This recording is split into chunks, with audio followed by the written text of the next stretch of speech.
ഞാൻ മേശയും കുറച്ച് പൈസ വെച്ചിരുന്നല്ലോ, നീ എടുത്തോ? അതിപ്പോ കാണാനില്ലല്ലോ അവിടെ. ഇല്ലമ്മ, ഞാൻ കണ്ടിട്ടില്ല. ഞാൻ ആ മുറിയിൽ വന്നിട്ട് പോലും ഇല്ല അമ്മ. പിന്നെ പൈസ എവിടെ പോയോ? ഇനി ഞാൻ തന്നെ എവിടെയെങ്കിലും മറന്നു വെച്ചോ?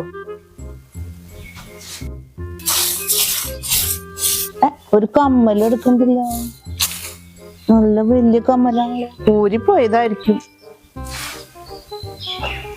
ചേച്ചി, മഞ്ജു ചേച്ചിയെ, എന്തേടി ചേച്ചി അവിടെ കിടന്നൊരു കമ്മൽ കിട്ടി. ആ പിള്ളേര് കളിക്കാനങ്ങ് എടുത്തതായിക്കൂടി. ഇത് ഏതായാലും കിട്ടി, ഇതൊന്നായിട്ടൂടി.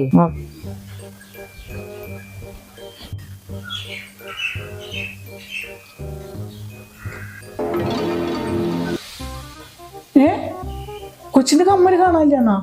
ഞാനിവിടെ നോക്കട്ടെ ട്ടോ, ഇവിടെ ചോക്കിട്ട് ആർക്കെങ്കിലും കിട്ടുമെന്ന്. എന്റെ മോളെ എവിടെ പോയി? മഞ്ജു, എന്തിയമ്മേ? ശ്രീകുട്ടി ഇപ്പൊ തന്നെ വിളിച്ചിരുന്നു. അവളുടെ കൊച്ചിന് കമ്മല് കാണാനില്ലാന്ന്. ഇവിടെ വന്ന് പോയപ്പോഴൊന്ന് സംശയം ഉണ്ടെന്ന് പറയണേ. കമ്മലാ? അതിന് അവള് വന്നപ്പോ കമ്മലിട്ടുണ്ടോ വന്നത്? ഇപ്പൊ കമ്മലും പോയി, നാളെ പൈസയും പോയി. ഇത് എന്താ ഇവിടെ നടക്കണേ?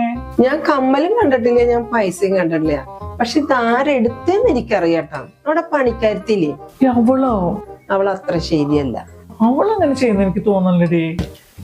അവളെ പലവട്ടം ഇവിടുന്ന് സാധനങ്ങൾ എടുക്കുന്നത് ഞാൻ കണ്ടിട്ടുണ്ട്. കുറെ വർഷങ്ങളായിട്ട് അവൾ ഇവിടെ നിക്കണതല്ലേ.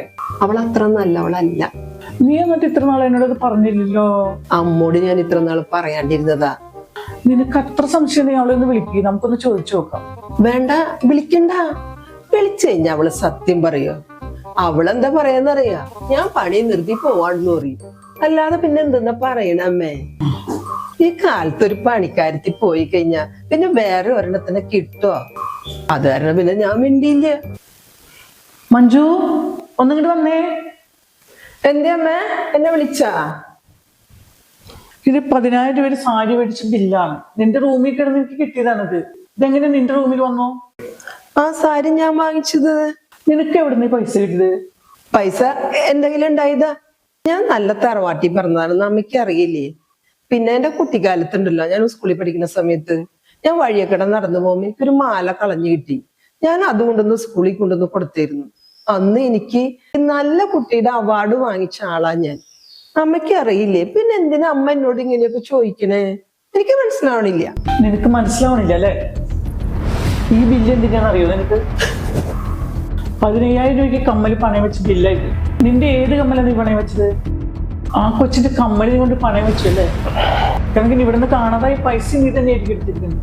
എന്നിട്ട് പാവം വേലക്കായിട്ട് പറ്റുമ്പോൾ നീ രക്ഷപ്പെടാൻ നോക്കിയല്ലേ? നീ കല്യാണം കഴിഞ്ഞ് ഇവിടെ പറഞ്ഞതിന് മുന്നോട്ടുള്ളത് അവളിവിടെ. അവൾ എല്ലാ കാര്യങ്ങളും എന്നോട് പറയാറുണ്ട്. നിങ്ങോട്ട് വന്നേ. നിനക്ക് എന്തെങ്കിലും പറയാനുണ്ടോ? എന്നാ പറയും. മഞ്ജു ചേച്ചി പലവട്ടം പൈസ എടുക്കുന്നതൊക്കെ ഞാൻ കണ്ടിട്ടുണ്ട്, പല സാധനങ്ങൾ എടുക്കുന്നത് കണ്ടിട്ടുണ്ട്. പക്ഷെ ഇവിടുത്തെ ഉപ്പും ചോറും തിന്നും പിന്നെ എന്റെ കുടുംബം കഴിയണത് നിങ്ങൾ കാരണം. അപ്പൊ ഇവിടെ എന്തിനാ ഒരു കലഹം ഉണ്ടാക്കണേന്ന് വിചാരിച്ചിട്ട് ഞാൻ ഒന്നും പറയാതെ. നീ കേട്ടല്ലോ പറയണതൊക്കെ. എനിക്ക് എന്തെങ്കിലും പറയാനുണ്ടോ? ഇനി എനിക്കൊന്നും പറയാനില്ല. അമ്മയുടെ വിശ്വാസം പോലെ ഇരിക്കട്ടെ. ഞാൻ 2 ദിവസത്തേക്ക് വീട്ടിൽ പോവാൻട്ടാ. അമ്മ ഞാൻ പോവാൻട്ടാ. ഓ, ഈ പ്രാവശ്യം എന്റെ പണി പാളി. ഇത് വേണ്ടില്ലായിരുന്നു. പണ്ട് പറയണ പോലെ പലനാൾ കള്ളൻ ഒരു നാൾ പിടിയിൽ എന്ന് പറയണ പോലെ വല്ലാത്തൊരവസ്ഥയായി പോയിട്ടുണ്ട്.